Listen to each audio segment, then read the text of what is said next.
আল্লাহ উযুকে ফরজ করছেন, কোরআনের আয়াত দিয়ে উযুকে ফরজ করছেন।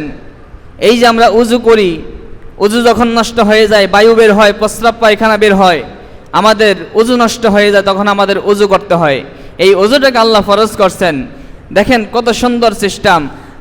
আল্লাহ আমাদেরকে হাত ধুইতে হয়, মুখ ধুইতে হয়, মাথা মাথায় করতে হয়, পায়ের টাকনুগিরা পর্যন্ত ধুইতে হয়, বাকি সমস্ত শরীর ধোয়া লাগে না। এখানে হেকমতটা কি?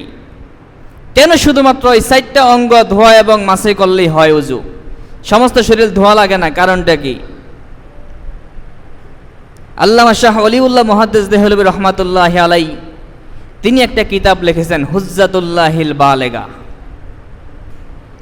ইসলামী শরীয়তের আসরারুদ্দিনের উপরে তিনি কিতাব লিখেছেন, হুজ্জাতুল্লাহিল বালেগা। তিনি সেখানে স্পষ্টভাবে লিখেছেন, আল্লাহ রাব্বুল আলামিন সমস্ত শরীর ধোয়াকে ফরজ করেন নাই উযু করার জন্য, শুধুমাত্র 4টা অঙ্গ ফরজ করছেন। কারণ হলো আল্লাহ মানুষের কষ্ট চান না, আল্লাহ চান মানুষের সহজতা। আল্লাহ কখনো কোনো মানুষের কষ্ট চান না। যেহেতু মানুষ স্বাভাবিকভাবে এই 4টা অঙ্গ স্বাভাবিক মানুষের সবসময় খোলামেলা থাকে, হাত পায়ের টাকনুগিরা পর্যন্ত, মুখমণ্ডল এবং মাথা, এগুলো স্বাভাবিক মানুষের খোলামেলা থাকে। অন্য শরীরের বাকি অংশটা স্বাভাবিকভাবে মানুষের কি থাকে? পোশাক পরিহিত থাকে। কি বলেন, থাকে কি না? মানুষ কি খালি গায়ে থাকে? সবসময় জামা পরে থাকে, পায়জামা পরে থাকে।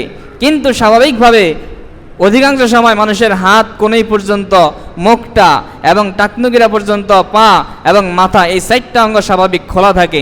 এই জন্য আল্লাহ বিধান দিয়েছেন এই 4টা অঙ্গ ধুইলেই হয়ে যাবে, বাকি সব অঙ্গ ধুয়ে গোসল করা লাগবে না। এটা আল্লাহর পক্ষ থেকে আমাদের জন্য সহজ করা হয়েছে, এটা হিকমত।